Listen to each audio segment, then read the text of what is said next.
kamu wawancara Nisa Ahmad. Nisa Ahmad. Terus kamu bilang kan, bilang kamu lihat ada ini Kapal. ada kekerasan gitu kan. KDRT. Itu kamu melihat, mencium aroma, mendengar. Melihat.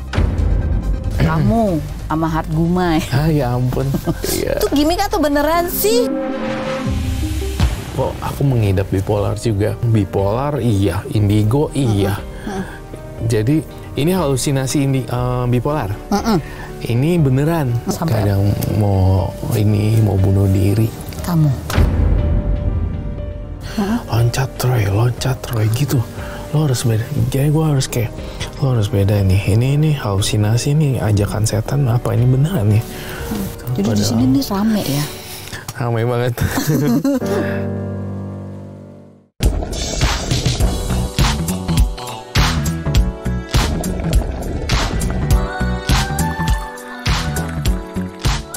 Lebih dari 20 tahun di dunia televisi, apa masih ada cerita yang belum pernah saya dengar? Oke then, let's spill the tea.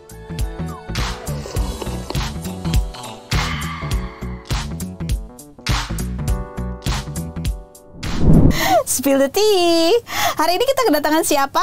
Selalu istimewa tentunya. Ada Roy Kiyoshi, ada Dede. Hai, apa kabar Roy? Thank you. Iya. Ini mulai syuting tadi Roy udah bikin deg-degan kan. Udah nggak usah cerita lagi lah. Nggak usah ceritain ya.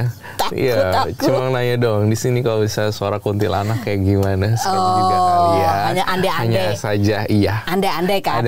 Iya, seandainya apabila suara itu muncul mungkin serem juga ya. Iya. Apabila Iya, saja. karena di sini kan ruangannya kedap ini suaranya nih gitu. Suka nggak kedengeran sih ya. Iya. Akustiknya good. bagus. Iya. Duh, tuh kan istimewa nggak sih? Awal-awal aja udah bikin deg-degan. Duh, Roy. Yes, Kan kemarin terakhir kita ngobrol di Rumpi kan. Kalau kita lihat gitu, kamu selalu setiap kali ditanya gitu kan, kamu selalu menjelaskan, mendeskripsikannya dengan aroma-aroma gitu kan. Tadinya kan aku pikir itu memang sebuah gimmick yang emang kamu ciptakan. Tapi ternyata dari dulu emang Udah begitu. Iya, jadi sebenarnya kalau aku juga lebih ke arah seperti ini sih. Penggunaan bahasa verbal aku tuh sebenarnya waktu ketika aku kecil udah indigo, ya kan. Cumanya perbedaan pengertian antara verbal itu agak sulit dijelaskan pada kala itu kan. Kemudian itu menjadi sebuah kekurangan aku sebenarnya untuk menjelaskan hal-hal seperti itu, tapi kayak kurang gitu. Tapi malah itu menjadi jargon di salah satu sebuah tayangan sana gitu pada kala itu. Memang ya lucu juga sih, awalnya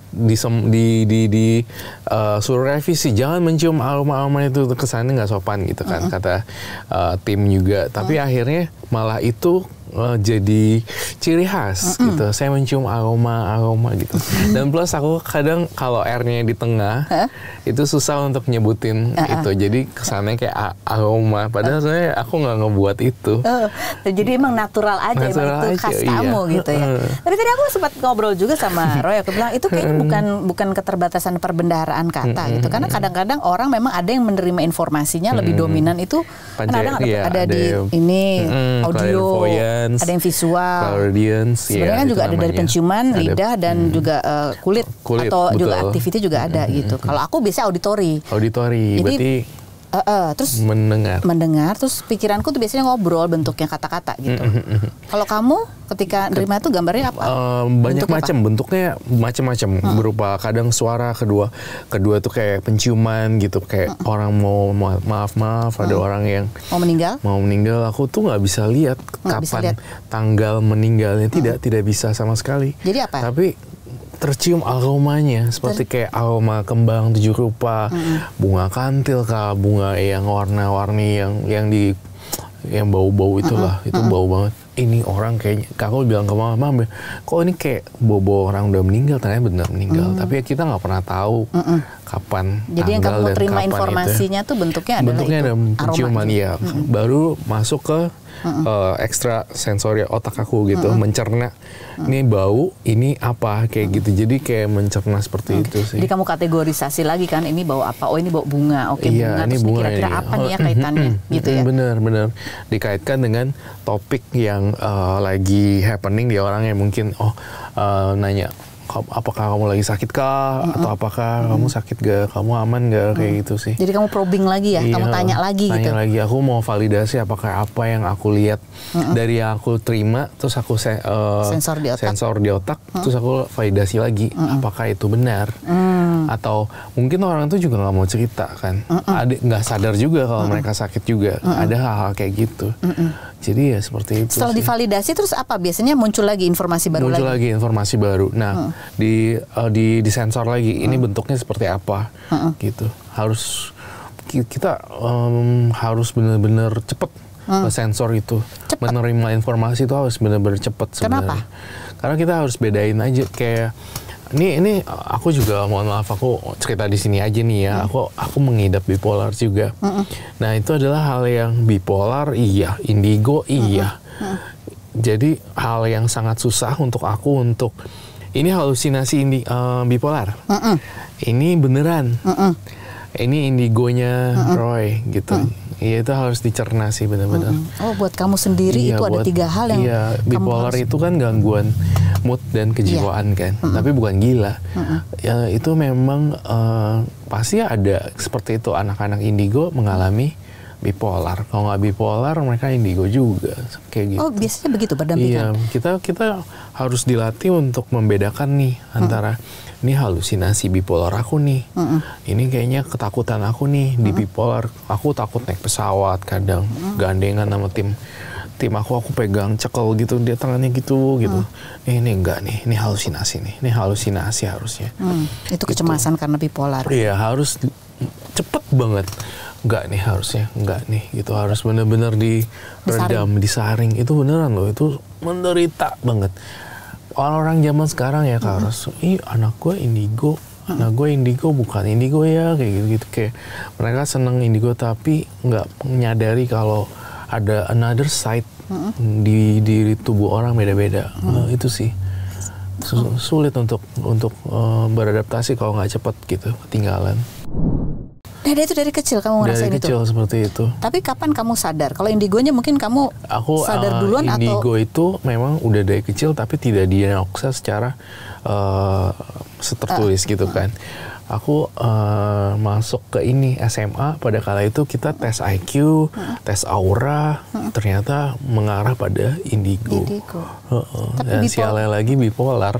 Nah, bipolarnya tuh baru disadarinya kapan? Ketika aku masuk ke dalam salah satu rehab, karena ada jebakan Batman pada kala itu, tiba-tiba dokter memang mendiagnosa aku bipolar gitu. Jadi harus melakukan terapi. Jadi sebelum-sebelumnya kamu nggak sadar tuh ya kalau enggak. Tapi apa yang kamu rasain dari bipolarnya itu apa sih?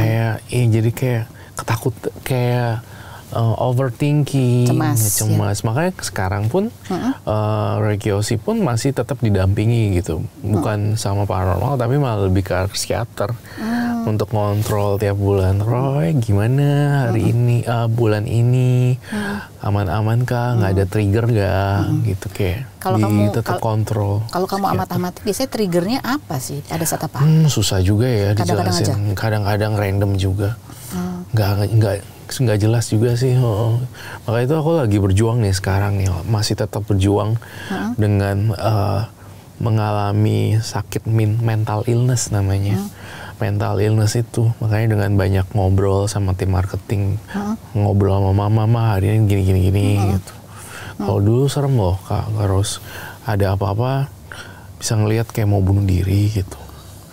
Kalau mau di mall gitu, salah satu mall yang terbesar di Jakarta Selatan, loncat Roy gitu.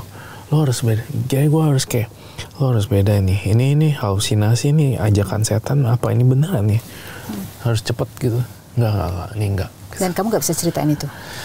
Aku nggak, jujur cuma di sini aja aku cerita begini. Cuma nggak aku ceritain ke orang. Gue bipolar loh, gue skizofrenia loh, enggak sih. Nggak berani. Tersiksa sekali ya. Tersiksa. Lagi berjuang nih, makanya harus. Iya, terus di rumah, untungnya aku punya mama yang hebat. Jadi diturutin, pengen punya kolam ikan, diturutin, ya kan. Piara hamster diturutin, piara anjing, doggy di rumah banyak diturutin.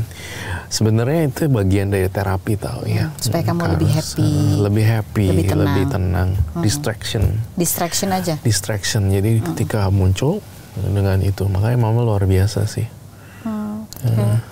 Wow, ya berarti Bang, pejuang ya, loh.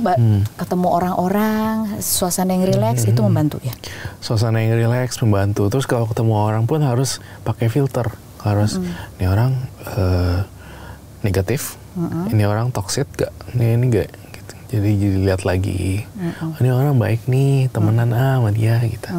Jadi kamu ibaratnya istilahnya, ya itu tadi ya, gampang sekali menerima energi dari orang juga ya. Orang nangis-nangis gitu, Roy suamiku selingkuh gitu. Tapi sometimes aku bisa ngerasain kasihan gitu, cuma lihat juga ini toxic apa enggak. Emang lo salah juga, lo langkahnya laki lo kabur gitu. Lo sendiri ini gitu, kayak gitu loh. Jadi makanya kalau kita lihat kan kadang-kadang emang apa ya, ekspresinya kan tenang santai. Itu kamu sebetulnya sedang membentengi. Iya, mencerna informasi juga, mensensor. Semuanya harus dilakukan. Otaknya Rekios ini gitu. Begitu udah toksik, begitu udah yang buruk negatif, kita harus stop gitu. Bener-bener kayak udah jaga jangan jarak dilanjutin. Iya, jangan yang serem ya. Iya. Kalau pada saat mungkin pada saat nggak ada konsultasi, mungkin kamu lebih bisa mencerna. Tapi ketika saat konsultasi kan itu lebih mencerna lagi. Lebih susah kan? Iya, Ekstra. Makanya sih. Itu sebuah tantangan. Jadi kalau nggak gampang. Nggak gampang menjadi orang dengan kemampuan indigo. Betul. Orang indigo punya cenderung bipolar. Orang bipolar juga cenderung ada indigonya kayak gitu. Makanya ya, kadang kalau ngomong-ngomong tentang indigo sama beberapa psikiater yang tertentu, dianggap halusinasi, gitu. Makanya indigo doesn't exist kalau di itu. Karena ya itu tadi mungkin irisannya tipis, kamu sendiri masih harus memilah-milah gitu. Betul, iya. Susah ya untuk dicerna ya. Susah. Berat. Iya, karena ya. Aku juga nggak berharap ngalamin itu pasti karena susah banget. Aku selalu ngeliat orang-orang, aduh gila ya, dia bersyukur ya nggak bisa banyak memori, nggak bisa banyak pikir gitu, overthinking. Enaknya dia enak deh kayaknya ya. Jadi di sini nih rame ya. Ramai banget.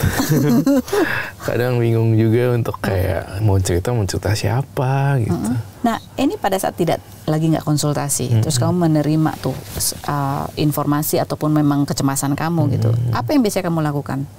Tadi kan kamu pilah, terus misalnya kamu mendapat informasi, kamu apa? Kamu catat dulu atau kamu Aku catat, ada yang aku catat, ada yang aku kayak cuma ngeliat aja, nggak usah dicatat kayak gitu sih, bisa juga. Bisa juga. Wah, intinya ketika menyerap informasi, bentuknya dalam bentuk tulisan note juga ada, handphone ataupun langsung ngomong frontal. Frontal juga bisa. Tapi ya tetap ya, maksudnya bicara frontal gitu, kita harus menganalisa lagi orang ini tersinggung nggak, ini gimana nggak, kayak gitu. Aduh. Ribet komplikasi. Ya? Ribet ya? Ya ribet. Iya makanya. Ya enaknya jadi Rekios sih bisa lihat bisa apa. Padahal kayak gini kan sebenarnya. Ada enaknya, ada yang sibuk. Sibuk. Makanya cepat lelah juga. Cepat lelah. Tapi pernah susah tidur? Sering banget sih kadang. Kalau susah tidur itu udah kayak bagian dari rutinitas ya. Susah. Karena kalau tidur di mobil harus kadang 1 jam nih perkiraan durasi, lihat Google. Oke, 1 jam 20 menit. Oke, tidur deh sejam dulu. Bisa tapi. Iya, kadang bisa, kadang enggak. Kadang enggak. Malam-malam juga masih susah. Suka kebangun gitu. Ada ngelihat sesuatu entar di jendela. Oke, itu halusinasi aku juga kan. Ini apa nih gitu, kok ada bunyi-bunyi ya? Maling bukan ya? Gitu. Kasian ya. Antara yang nyata, antara kecemasan kamu atau antara memang itu. Iya. Ini real vision. Apa ini cuma halusinasi ketakutan? Atau memang yang tidak kasat mata? Iya. 3 itu berarti. Komplikasi sekali. Komplikasi banget. Ya, yang menarik juga adalah tadi kan informasi kalau orang secara umum kan tadi lewat apa yang dia dengar, apa yang dia lihat. Bukan bahkan di kepala kan gitu yang kita lihat atau yang kedengeran atau kata-kata bentuknya. Tapi kamu aroma. Tadi kamu bilang misalnya orang meninggal wanginya bunga. Kembang. Iya. Tapi kalau ketika kamu suka bilang, saya mencium aroma perselingkuhan gitu. Ada aromanya tuh kayak apa sih? Bisa nggak digambarkan? Kadang kalau aroma perselingkuhan tuh kadang maaf banget aku ngomong agak vulgar. Terkadang bau kayak sperma gitu, kayak bau mereka berdua tuh kayak ada sesuatu gitu kayak campur dalam hubungan badan. Itu kan ada kecium baunya. Itu?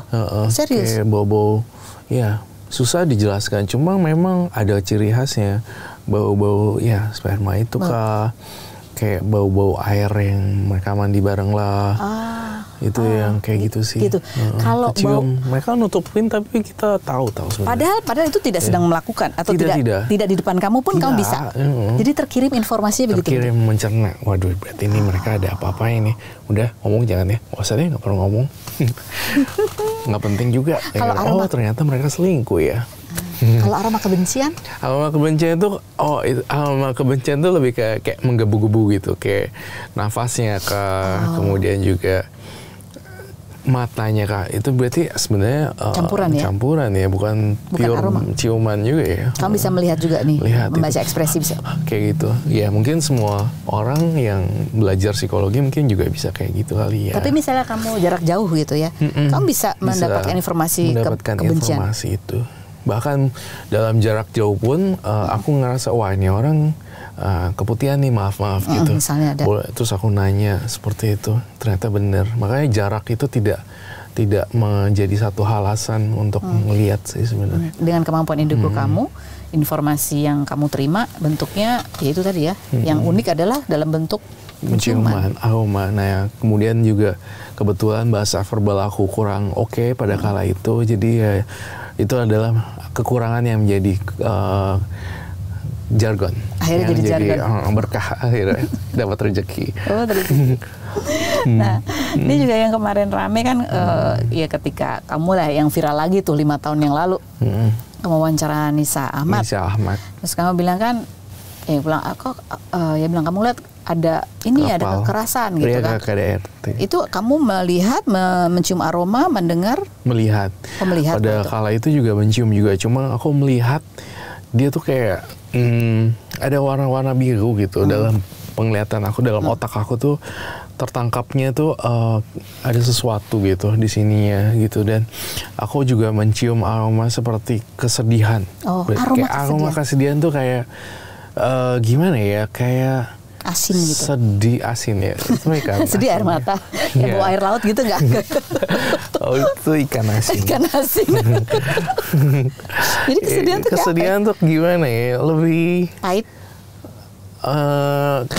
Kesedihan susah juga dijelasin. Wah, sepet iya. Nangis iya. Ketika menangkap informasi itu, aku menangkap dia menangis gitu. Itu kesedihan. Jadi seperti itu. Berarti artinya ada sesuatu yang tapi tidak diiyakan di muka publik kan berarti. Iya, pastinya lah ya. Pasti ada yang harus dia tutupin lah ya. Gitu. Betul. Terus yang kamu ketika kamu bilang kayak saya melihat kapal karam itu ibarat seperti kapal karam yang tertabrak gunung es itu, jadi kayak sesuatu yang akan hancur. Itu artinya. Jadi ya artinya seperti itu. Itu kamu melihat gambar? Itu kayak menggambarkan supaya orang tersebut bisa mencerna apa yang aku lihat. Padahal informasi yang kamu dapat tuh apa? Ya aku tetap sih ngelihat juga bentuk-bentuk kapal di kepala aku juga. Berarti kapal karam. Berarti ini adalah pertanda perpisahan ya. Pertanda apa gitu. Jadi sebenarnya udah ditahan gitu. Itu juga bisa sih. Iya, karena kan kalau kita melihat kan bahasanya puitis sekali gitu. Apakah emang itu cara kamu mengungkapkan atau memang yang kamu kadang terima? Kadang juga kalau lagi to the point kok. Kalau lagi rese aku juga aku juga ya. Kalau lagi rewel ngereok aku juga ngomong apa adanya kok. Jadi tergantung apa? Tergantung orangnya atau tergantung mood kamu? Kalau aku ketemu biasanya kayak Carlos gitu kan, orang yang nyaman, aku oke gitu.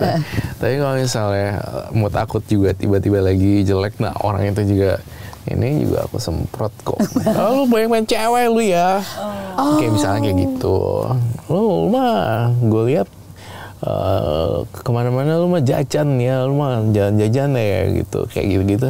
Kadang juga sempat juga sih. Oh, jadi kamu lihat dulu orangnya apa, dah itu bahasa yang kamu udah sesuai dengan orangnya ya? Iya, tergantung. Ya. Halus loh, kadang-kadang dia kalau nyampaikan halus, malah hati-hati. Kenapa? Dia, apa sih maksudnya Roy? Iya. Tapi jangan deh, jangan terlalu vulgar, ntar aku kepikiran. Iya. Gitu kan ya? Gitu. Oke, terus apalagi sih yang kita tanya kemarin? Oh ya, si Pak Haji. Aku minum dulu ya. Silakan diminum. Ini kalau mau tambah lagi loh, kan tehnya hangat. Siapa tahu ini udah jadi es teh ya. Mereka sempat ramai tuh jadi artikel, kamu sempat ditanyakan yang pasangan yang lagi hits lah itu si Faju Mael. Kan kalau artikelnya tulisannya apa? Yang bilang belum cocok. Iya. Iya. Enggak, maksudnya enggak iya juga. Iya.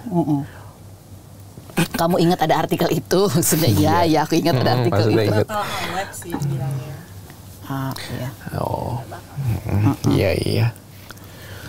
Ya, tuh kalau masalah, nah waktu itu kamu ngomong gitu apa enggak sih? Kan kamu kemarin ceritanya ya, memang dia harus ketemu lagi, harus saling pendalaman gitu kan? Iya. Ya sebenarnya bukannya nggak jodoh, cuma kan kalau orang mau berjodoh atau menjalin hubungan ke jenjang yang lebih serius, mungkin yang lebih panjang ya kita ngomongnya. Ya paling butuh waktu juga. Tapi kalau aku pribadi melihat mereka ya lucu-lucu aja, seru-seru aja. Tapi gitu. Nah, kalau masalah ini kita secara general cocok nggak cocok tuh kamu apa yang kamu informasinya apa tuh? Aroma, pendengaran, atau kamu kelihatan? Melihat ya, ini orang cocok nggak cocok gitu. Kelihatan sih, feeling, kita bermain feeling untuk melihat bener-bener. Mesti cepat juga, mesti lihatnya. Atau ada warna gitu di kita nggak? Tidak gitu, seperti itu. Tidak seperti itu. Cuma kelihatan aja. Kelihatan gitu, ini orang gerak-gerik. Bukan gerak-gerik juga ya. Ya dari energinya mereka kan saling bertukaran. Oh ini mereka cocok banget ya. Jangan-jangan mana nih kayak gitu. Oke. Nah sekarang yang berikut. Kemarin juga sempat rame gitu ya. Kamu sama Hart Gumai. Ya ampun.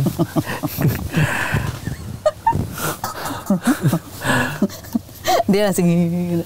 Aku jadi pengen penasaran kan kalau tanya juga. Itu gimmick atau beneran sih? Kan kamu bilang dia lebay, Hart Gumai lebay. Karena bikin menakutkan orang. Oh iya. Iya kan dia gitu. Sometimes kan aku bener aku bisa kayak mentain gitu to the point kan. Nanti aku kan seperti itu kadang. Tergantung sama orangnya. Tergantung orangnya. Bisa kok di custom lah. Tapi itu gimmick atau emang beneran kamu sampaikan memang itu yang ada terlintas di kepala? Enggak sih. Aku cuma menghimbau dia aja. Jadi aku nggak bilang itu gimmick apa enggak. Cuma aku menghimbau beliau agar tidak secara frontal untuk memprediksi, itu aja sih. Kalau dianya jadi baper, ya nggak tahu sih. Aku juga minta maaf juga kalau memang ada kesalahpahaman. Cuma dari sisi aku pribadi, cuma pengen ngasih tahu, iya loh, jangan terlalu.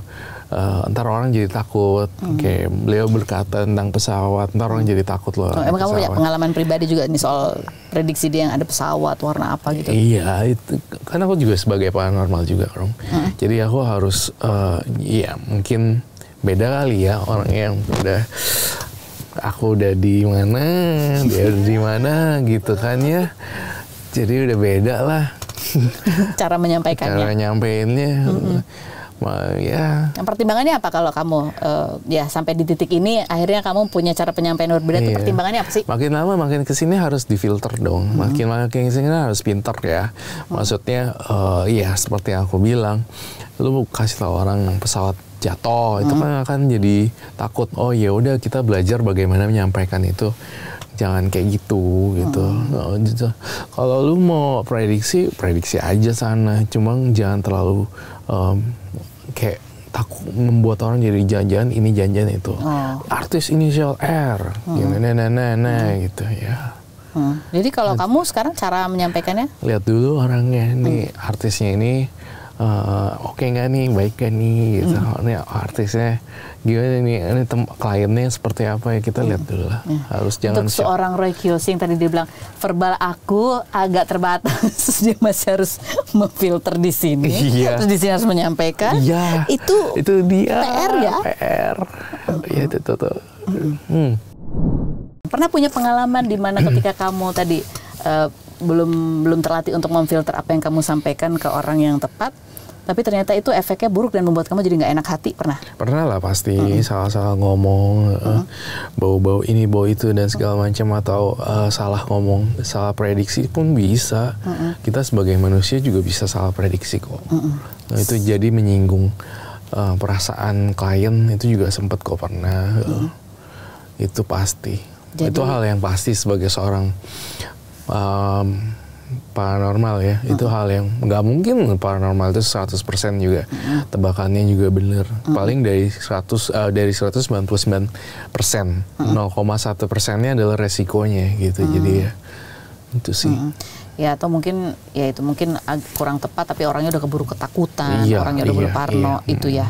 Ramalan itu kan selalu bisa berubah-ubah, Kak. Oh, berubah-ubah? Jadi ketika kita banyak berbuat baik, kita banyak doa, kita banyak melakukan banyak perbuatan amal karma baik gitu, itu akan berubah jadi baik gitu. Yang tadinya kita harus kena apes gitu, tabrakan misalnya. Tapi karena kita banyak doa, banyak berbuat baik, itu tidak terjadi. Ya kayak gitu, misalnya tiba-tiba supirnya nggak masuk. Pada hari itu harusnya kita kecelakaan juga. Ya bisa jadi gitu. Hal-hal yang kebaikan yang kita punya, apapun agamanya, warna kulit, ras dan segala macam, kita berbuat baik itu pasti akan berubah jadi baik sih. Ini benar terjadi seperti itu, atau kamu sedang menghibur orang-orang supaya tidak terlalu takut? Juga. Memang benar. Memang benar. Karena banyak perbuatan amal yang kita lakukan, jadi banyak yang ya ditujukan yang perubahan yang baik. Kamu bisa ngomong seperti ini? Pernah melihat langsung dan terjadi perubahan? Sebenarnya apa yang terjadi itu juga terjadi pada diri aku, Kak. Misalnya aku tuh udah punya firasat juga bakalan mobil aku tabrakan. Entah kenapa tiba-tiba kejadian nih, supir aku ngehang, supir aku error, gejala stroke ringan di jalan. Dan itu gila banget, Kak. Bener-bener kayak bawa mobilnya udah kayak gitu. Nah, aku menyadari bahwa mencerna lagi nih. Oke, berarti pas video ya, maaf ya aku sebut ya, akhirnya supir aku ini ngalamin stroke ringan, berarti aku selamat nih. Kalau misalnya di jalan dia kena stroke gimana? Hal-hal seperti itu. Oh ya udah, berarti aku harus banyak berbuat lebih banyak perbuatan baik lagi gitu sih. Untung aja ketahuan yang sekarang. Kalau di jalan tol, di Merak atau apa, tiba-tiba dia freeze gitu dengan kecepatan yang segitu, apa gue nggak selamat, nggak ada rekyosi lagi tuh ntar. Dan itu karena itu akhirnya ya itu yang kita kayak ya selamat dari maut. Dan kamu merasa selamat karena kamu tetap optimis aja, tetap walaupun kamu sendiri bisa melihat, oh ini ada kejadian buruk, tapi kamu tetap menjalani kehidupan menjadi semakin baik. Sehingga akhirnya itu kamu bisa melihat dan bisa mencegahnya. Iya, betul. Ya tapi kalau udah seandainya maut saya harus pergi pada kala itu, ya mungkin juga mau ganti supir dan segala macam, ya udah aku lewat. Atau kalau sudah takdirnya. Kalau sudah takdir, ya. Jadi intinya gitu, memang ya nggak usah terlalu percaya amat gitu, karena semuanya akan kembali kepada yang memberi. Iya. Ya kan, yang memberi jodoh, kita. Maut, semua rezeki itu udah diatur. Jadi mintalah ke yang di atas. Gitu. Ini mungkin sebagai pengingat aja, mungkin ya, kalau ada pengingat supaya kita lebih waspada, hati-hati. Walaupun yang suka menyampaikannya itu complicated banget. Complicated. Ya aku bersyukur punya RAM di otak memori aku tuh gede ya kapasitasnya, jadi pernah berharap nggak suatu hari bahwa udahlah aku nggak punya kemampuan indigo aja? Enggak sih, itu aman lah udah. Udah bisa menerima. Sudah bisa menerima. Udah bisa menerima sekarang. Tapi pernah ada masa dulu dimana? Sih, waktu zaman dulu belum ada ngetren indigo kan, masih belum ada Google juga. Pada kala itu kan aku hidup di tahun 90. Itu masih belum ada, itu tersiksa banget. Tapi setelah masa eranya indigo ya setelah udah banyak diakui. Informasi. Iya. Sebelumnya kamu takut dibilang apa biasanya? Bukan takut lagi, udah dibilang aneh, anak setan, dajjal apa ya itu ya, kayak gitu-gitu, anak iblis. Di sekolah kan kayak gitu. Dulu nggak ada homeschooling Kak. Kalau ada homeschooling aku biar homeschooling pengennya. Dan bulan-bulan itu jadi membuat kamu kekhawatiran, ketakutan kamu jadi sering muncul. Trauma, jadinya trauma. Kesakitan gitu. Jadi kayak secara fisik juga sakit. Kesakitan dalam hati gitu. Dia katain gitu. Sakitan dalam hati. Oh, anak setan, tasnya dibuang. Wow. Disiram air dari aku ke toilet terus dari biliknya itu itu hal-hal kayak gitu tuh masih membekas juga sih Kak sebenarnya. Kalau ditanya ulang ya masih inget sih. Masih inget. SD dan SMP luar biasa loh. Pada saat itu sampai sakit hati, sampai kadang mau bunuh diri. Kamu? Gitu. Jadi tiap kali aku mau bunuh diri aja gitu, minum obat nyamuk gitu, terus apalagi ya, tapi nggak mati-mati sih, aneh juga ya, emang belum sih ya. Terus aku pengen gantung diri pakai tali rafia ya, putus talinya, nggak jelas juga kenapa emang. Berarti kamu karena emang masih belum. Minum obat nyamuk, minum pakai tali. Tuh, terus apa lagi ya? Pokoknya hal-hal itu hal traumatik yang dibully itu memicu aku untuk suicide. Gitu, suicide. Terjun dari mana gitu. Tapi tuh. Apa yang akhirnya menyelamatkan? Dibalik lagi ketika apa yang menguatkan aku, sebenarnya aku balik ke papa sama mama ya. Mereka ini adalah orang yang sangat aku cintai. Ketika aku berpikir lagi untuk aku meninggal secara nggak wajar, kasihan juga mama papaku. Itu sih yang balik lagi. Aku yang biayain semua kebutuhan ini kan, tulang punggung. Jadi kasihan juga kalau aku mungkin bunuh diri kali ya. Itu sih. Baru kali ini aku terbuka loh kayak gini. Ya seperti itu sih. Aku berpikir ya udah aku harus jalanin hidup deh. Karena hidup aku buat papa sama mama gitu kan. Gitu sih. Kapan terakhir masih kepikiran untuk suicide itu? Suicide, udah selama 6 bulan ini udah aman sih. Tetap masih kontrol. Roy, gimana? Masih kepikiran suicide kah? Gitu. Fisioterapi, psikiater aku tetap ngontrol setiap bulan. Bagaimana? Masih ada pikiran nggak? Enggak dok, udah lumayan aman gitu. Ya udah sehat selalu Roy, jangan banyak pikir. Yang penting kamu nggak ada kepikiran suicide lagi kata dokter.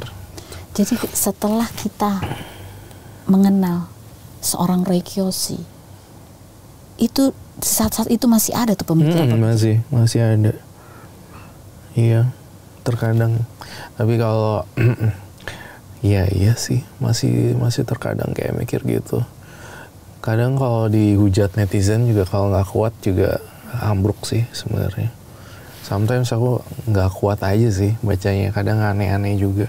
Tapi ya nggak apa-apa lah, itu menjadi resiko dari seorang public figure ataupun seorang paranormal ya. Jadi ya iya sih.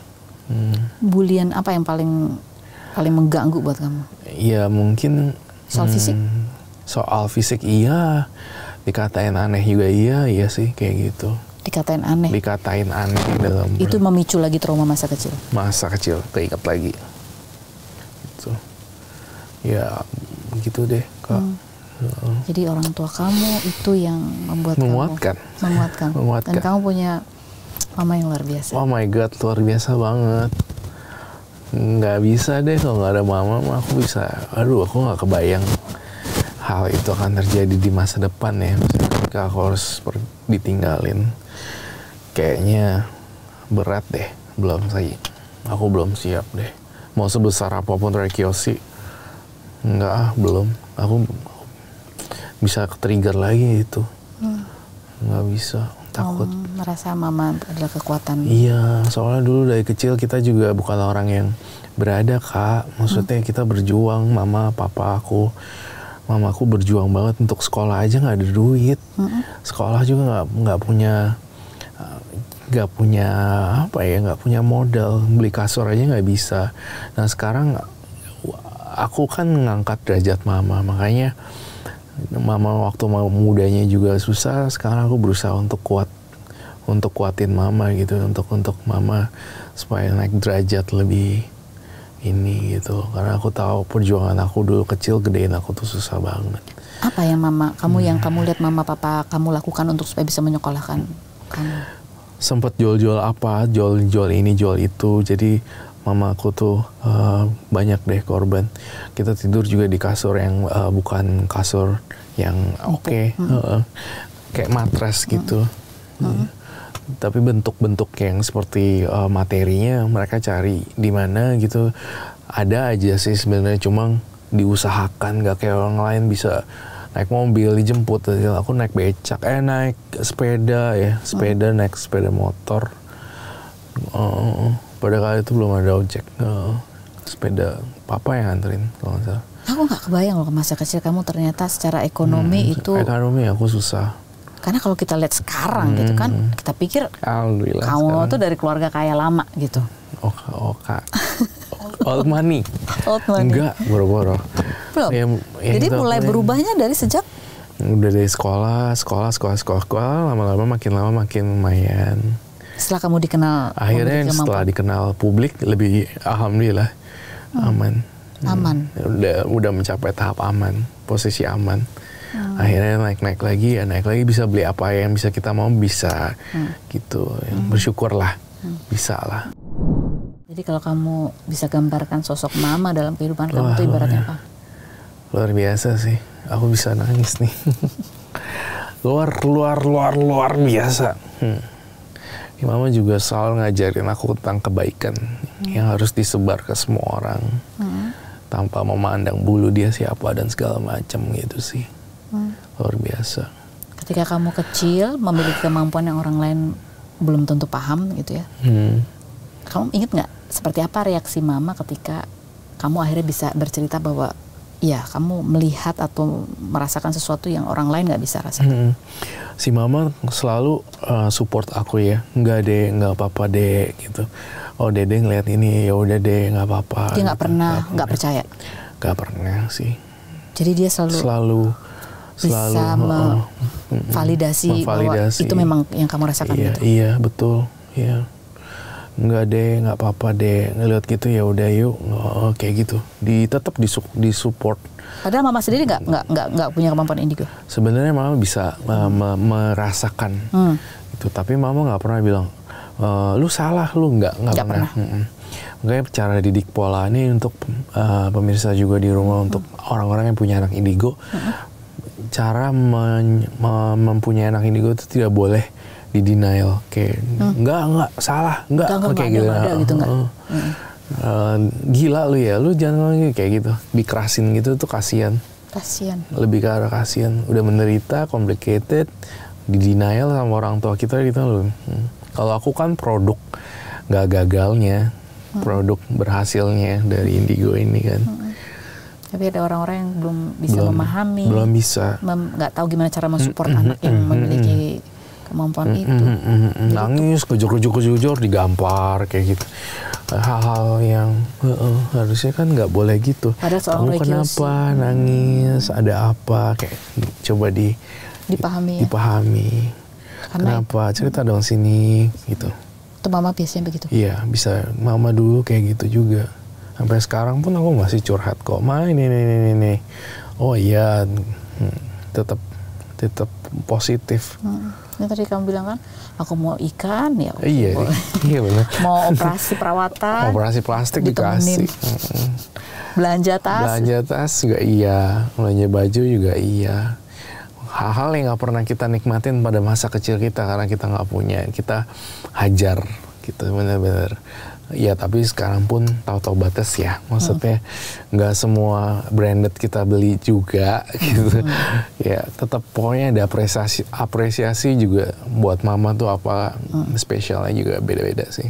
Jadi berarti kamu melihat dan merasakan berat juga yang mama rasakan ketika waktu itu kamu sempat dikerjain orang dan harus masuk jebakan Batman dan harus masuk rehabilitasi itu. Iya, di rehab. Kamu lihat mama tuh gimana? Wih, mama luar biasa, sedih banget, nangis gitu katanya.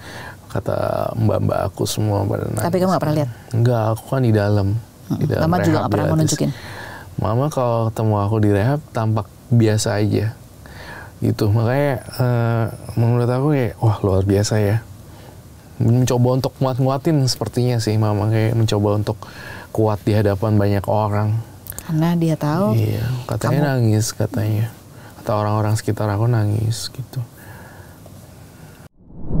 Kan orang banyak yang juga bilang, oh Roy beneran paranormal, orang dia dijebak kayak nggak tahu gitu kan. Dia nggak tahu, padahal sebenarnya tahu. Padahal sebenarnya jadi aku selalu nulis apapun di note handphone. Jadi itu aku tulis aku akan ditangkapnya, tapi dalam note itu aku nggak bilang secara gamblang gak jebakan Batman, bisa aja dari manapun gitu. Jadi kamu nggak tahu ya, masih secara general banget tuh ya.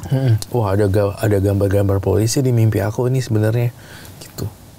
Terus setelah aku keluar dari kasus kita makan bareng pizza dan segala macam rame-rame, itu aku tulis semua. Ternyata bener loh, setelah aku keluar dari rehab ya, kita semua pestanya ternyata pesta pizza. Serius sebenarnya itu wow. Itu yang kamu minta waktu tiba-tiba ada pizza emang? Enggak, aku gak minta loh, padahal aku tiba-tiba kayak, loh kok ini yang terjadi ya? Oh, setelah ada jebakan Batman ternyata ini oke lagi gitu. Kita berpesta, berkumpul, makan pizza bareng keluarga. Nah, aku tadi sempat nanya, kamu tahu dong siapa yang ini? Jangan tanya kata dia. Minum dulu, ya. Spill the tea. Mau lagi nggak tuh ada? Lebih panas. Kesel. Tapi Roy, setelah kamu melewati kejadian itu gitu ya, kamu merasa sebetulnya ada hikmah apa sih di balik itu? Apa yang berubah dalam kehidupan kamu yang menurut kamu, oh ternyata ini gitu, diarahkan ke sini? Yang berubah, aku nggak merasa tahu juga kenapa. Maksudnya orang-orang yang nyadar apa enggak. Cuma yang berubah adalah sisi traumatik aku jadi nambah dalam, bekas luka aku jadi nambah dalam. Ketika ketika aku kecil dibully, sekarang kena aja ada jebakan Batman, itu otomatis dong pasti ya Kak ya, udah kayak masih tetap tergores. Makin tergores lagi. Iya, makin tergores. Terus? Ya itu makanya aku terus berjuang nih, nggak kayak ini udah masa lalu, ini harus move on, nggak ada lagi hal gitu. Nah itu harus terus healing nih proses. Jadi kamu inner circle aku sekarang kecil Kak, udah nggak kayak dulu berteman wah ramean. Jadi sekarang tuh kayak takut gitu ketemu temen. Tapi bener nggak ya, ini tulus gak? Ini jeblosin nggak gitu? Iya ya. Tapi mungkin hikmahnya itu tadi, ada seorang psikiater yang bisa menginformasikan bahwa kamu sebetulnya juga punya ini, bipolar ini yang ya mereka ngomong gitu. Itu menurut kamu cukup membantu nggak bahwa kamu bisa lebih memahami dirimu gitu? Iya, cukup membantu, cukup dinasehati terus tiap bulan. Benar-benar dikasih pemahaman cara pola pikir yang positif. Itu sangat-sangat cukup membantu berobat ke psikiater ya, maksudnya ya oke, benar-benar diarahin banget, Roy harus positif ya gitu, triggernya apa, penyebab itunya apa, cerna lagi pikirannya halu apa bukan gitu. Itu cukup membantu. Jadi dikasih cara menghadapi itu. Cara. Trauma yang semakin mendalam itu yang kamu bilang udah luka, gores lagi semakin dalam. Iya, semakin dalam. Efeknya di kamu apa? Kayak ketemu, ya balik lagi kayak seperti kalau lihat polisi gitu di TV atau nggak lihat polisi di jalan, tiba-tiba keinget lagi, deg gitu. Padahal nggak ada apa-apa Kak. Gitu, orang berseragam misalnya, orang pakai baju seragam, tiba-tiba ketakutan lagi. Terus aku mau cerita nih tentang bunyi grendel pintu, itu bikin aku kayak deg-degan gitu ya, gitu. Tapi aku juga nggak mau cerita lah ya, maksudnya itu terlalu jauh banget. Tapi bunyi-bunyi itu sangat-sangat men-trigger kamu. Trigger untuk ingat lagi gitu, cemas lagi. Bunyi grendel masih sampai sekarang. Pintu. Sampai sekarang masih? Masih sekarang, Ben. Sampai sekarang iya. Kalau mama atau mbak aku lagi keluar dari pintu, juga aku masih sering denger kan, maksudnya itu ngebuat suasana itu yang ada di sana gitu. Betapa lu harus stay selama berbulan-bulan di sana. Ya dengernya kan cuma itu dong. Tapi kan kamu ada di dalam, ya merasakan hari per hari, jam per jam, itu pasti. Apa yang paling berat waktu kamu berada di dalam sana? Ketika berada di dalam sana, yang berat yaitu aku harus sendirian di sana kan. Gitu, nggak harus berjuang. Kalau di rumah kan apa-apa mama. Mama ini cerita itu gitu kan. Kalau di dalam sana kan nggak bisa, handphone nggak boleh pakai. Terus karena nggak bisa komunikasi juga. Selama 5 bulan kita nggak boleh komunikasi. Jadi itu yang berat banget, kontak sama mama lah, ngobrol sama mama lah, papa sama papa juga, maksudnya itu terputus secara tiba-tiba. Udah berada di situ aja udah. Jadi makin parah dong? Iya, makin ya. Ini kecemasan, ketakutan. Betul. Iya. Belum pernah cerita nih dia. Iya. Kenapa Kak? Belum pernah cerita? Belum, baru ini perdana. Serius. Apa yang membuat ada yang membuat kamu nyaman bercerita saat ini? Karena aku bercerita, bisa cerita karena nyaman. Karena kalau sudah nyaman, berani ngomong. Tapi kalau belum, nggak akan ngomong. Lebih ke arah diem aja gitu. Sedih sih, cuma ya harus ya gitu deh, filter juga kali ya. Gitu. Tapi kalau aku udah nyaman berhadapan dengan lawan bicara aku akan cerita sejujur-jujurnya yang aku alami. Udah nggak usah malu-malu juga, toh juga setiap orang punya masa titik terendah kan ya. Yang penting bisa bangkit lagi. Betul. Itu yang harus kita bangkit. Aku sering banget ketemu Roy, tapi kan biasanya kalau kita wawancara waktu pendek-pendek ya. Iya. Gak pernah sedalam ini ya. Benar. Gak pernah sejujur ini gitu. Ini. Kamu cerita. Biasanya selalu kamu yang tersenyum gitu kan. Ya optimis aja. Kalaupun ada kesedihan ya lapisan luar aja. Kita harus terlihat baik-baik ya. Kalau sebagai orang yang dikenal secara publik ya itu juga sih. Kita harus bersikap dan terlihat fine. Ya. Aku mau tanya lebih dalam ke Roy, tapi aku khawatir nanti akan lebih berat lagi kamu. Nggak apa-apa. Aku nyaman di sini. Nyaman ya. Memilah-milah itu kan, dan itu adalah trauma dalam kan. Gitu. Sehari-hari aja buat kamu udah cukup berat. Apalagi menceritakan kembali buat kamu itu berat juga. Berat pasti. Karena dengan bercerita, tapi dengan bercerita agak sedikit lega gitu loh. Gak ada sesuatu yang ditutup-tutupi lagi gitu. Jadi ya begini aja apa adanya gitu. Ini kalau kita tunjukkan foto berikutnya. Iya, siap. Lagi ya.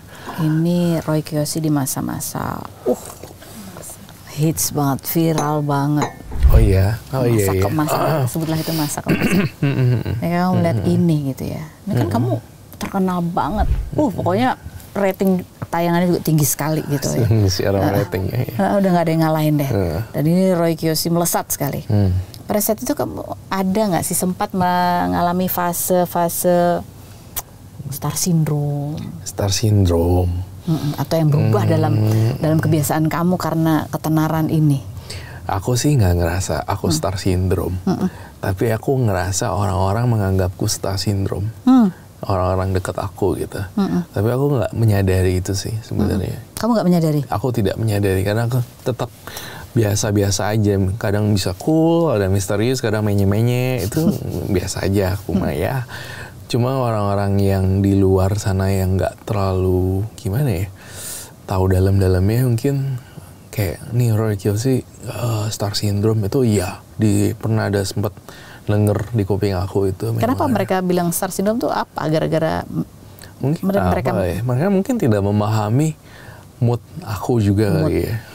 Jadi kesannya kayak sombong kah atau apa. Padahal sebenarnya aku kan nggak pernah sombong. Baik hati. Iya, menye-menye gitu. Apa sih menye-menye? Gitu ya, manja-manja. Manja. Jadi masa ketenaran kamu itu apa? Kamu merasa lebih lelah kah karena enggak sih, aku kamu menikmati. harus menghadapi lebih banyak orang gitu, enggak? Kamu menikmati? Tidak, aku menikmati semua prosesnya itu. Jadi proses perjalanan menjadi superstar itu benar-benar aku menikmati banget sih. Udah kamu dari yang siapa gue sekarang jadi siapa gitu kan, jadinya oke. Pernah terprediksi, pernah ada bayangan bahwa kamu akan menjadi? Pernah, bukan pernah, iya.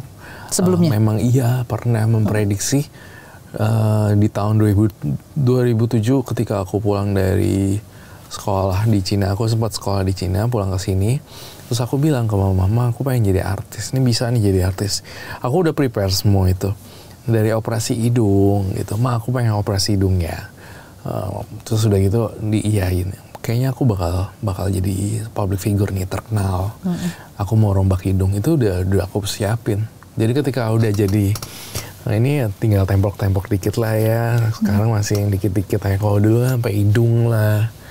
Wah, aku pengen ini, soalnya ntar aku bakal jadi artis terkenal misalnya kayak gitu. Aku ngomong gitu. Kamu ngomongnya ke mama? Ngomong ke mama. Dan mama percaya dengan mimpimu itu? Iya, akhirnya terjadi. Dan terjadi di tahun 2017-18 itu kan ternyata aku jadi salah satu host di tayangan tersebut kan. Sama Robi, abang. Kamu hanya cerita itu ke mama? Cerita ke mama. Visionmu, bayanganmu bahwa kamu cuman ke mama? Bakalan jadi artis, iya ke mama. Ke orang lain ada nggak? Aku lupa, tapi aku nggak cerita ke orang lain sepertinya. Ke mama toh. Ma, aku pengen operasi hidung soalnya nanti kalau udah terkenal tinggal rapihnya doang gitu. Dan mama oke gitu? Iya, mama oke. Tapi aku ngerasa kayak ya udah sih, maksudnya jadi ya udah jadi aja sebesar. Tiba-tiba kayak tak gitu sih. Apa yang kamu rasain? Enjoy the process sih. Kamu enjoy? Enjoy the process. Ngerasa kayak ajaib ya gitu, aneh banget sih gitu nggak? Iya, pasti ada perasaan gitu sih. Gitu sih. Ketika lagi di atas, nah mulai ada masalah baru lah gitu kan ya. Ya kamu dapat jadi sorotan publik, banyak yang ini apa segala macam. Dihujat. Komentarin. Operasi plastik dihujat. Gini yang sebuah tayangan horor pun kadang dihujat juga. Kayak gitu sih. Serba salah sih. Kadang kalau orang udah negatif duluan pasti dihujat sana sini sih. Dimarahin sama mungkin selebriti gitu nggak? Pasti ada kok. Ada juga. Ada kena somasi gue juga pernah. Ya udahlah gitu mah. Itu jalanin aja ya. Jalanin aja. Sampai akhirnya ketika kamu ada apa tuh namanya kamu sebutnya apa tadi kena apa di jebakan Batman. Sampai akhirnya jebakan Batman itu. Iya, bung gitu. Pada saat bung, ngerasa apa tuh namanya? Post power syndrome. Post power syndrome tuh kayak lebih ke arah kayak iya ngerasa kayak ya kamu jadi kehilangan rasa percaya diri. Oh iya, itu ada sih. Ada ya? Ada, itu ada banget. Berapa lama? Cukup lama sih sebenarnya. Iya, post power syndrome itu ya. Itu namanya. Bener gak sih post power syndrome kan? Kayak ngerasa kehilangan kejayaan ya? Iya, kehilangan sesuatu gitu ya. Seperti mungkin separuh jati diri jadinya. Iya, memang iya. Cuma aku juga melatih diri pada kala itu untuk berfokus kayak ibarat bola jatuh aja. Kayak bola basket jatuh ke bawah dulu. Nanti melambung lebih tinggi lagi. Aku selalu untuk menghealing itu sih. Pada kala itu sih. Pada kala itu tenang. Efek bola aja nih, ntar kalau bung nanti bisa bung lagi. Bung gitu. Harus itu sih. Lama nggak kamu ngerasa itunya, rasa insecure-nya lama? Lumayan lama loh Kak, kayak gitu. Prosesnya lumayan. Tapi ya bersyukur udah bisa lewat itu ya. Lumayan sih. Udah melewati itu? Udah lewat masa-masa suram. Masa-masa suram. Dan aku akan tidak mungkin sulit untuk melupakan hal itu ya. Tapi saya sudah memaafkan. Sudah memaafkan. Karena maaf itu adalah buat kesembuhan diri aku juga. Gitu. Jadi lebih enteng sekarang. Jadi lebih enteng. Kalau menyimpan kebencian atau balas dendam itu bikin kita kayak toxic. Bener gak sih? Iya benar. Itu benar banget. Aku nggak apa-apa dengan orang tersebut. Itu orang dekat padahal kamu kenal. Dekat banget. Dekat banget. Parah dekatnya yang amat.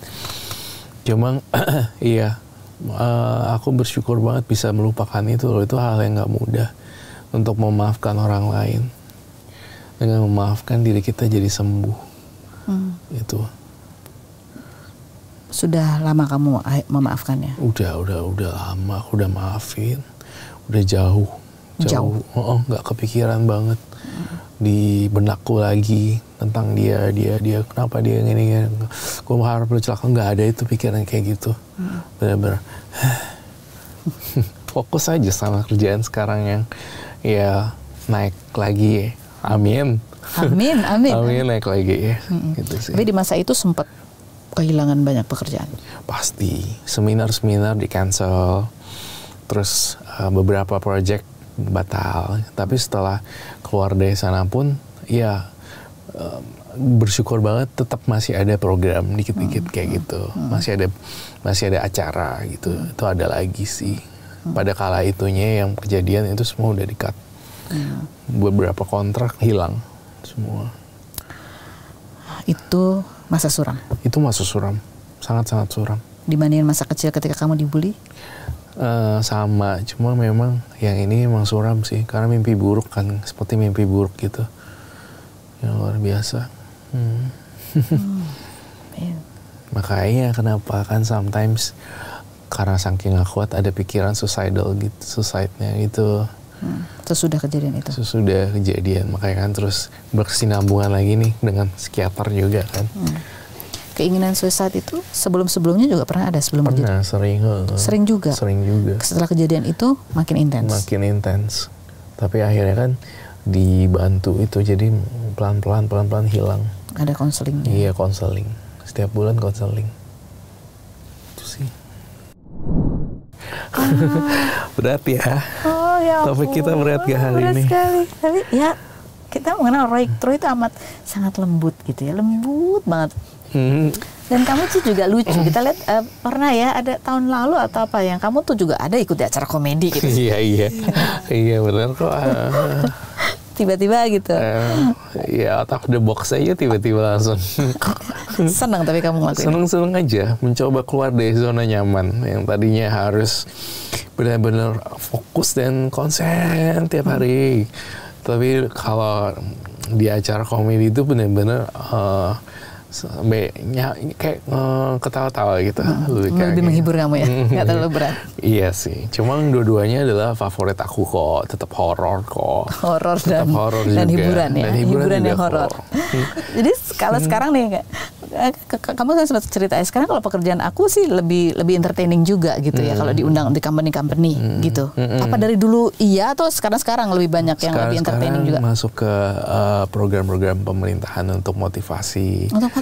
Iya, terus begitu entertain juga buat mereka. Nah, misalnya kalau lagi di talk show, tiba-tiba aku bacain orang di depan umum, kamu gini gitu. Tapi dengan gimmick kamu yang? Iya, dengan aroma tetap. aroma Citra Nusantara, pokoknya. Harus itu. Jadi kamu tentu ini ya, jadi orang enggak gitu jadi itu. Makanya aduh jangan gua. Kan kita ngelilingin meja kan, meja itu kalau di talk show atau seminar itu kan bulat-bulat semua. Jadi kayak aduh jangan gua yang dibaca ya. Kita ngider gitu. Jadi lucu ya. Iya. Jadi menghibur.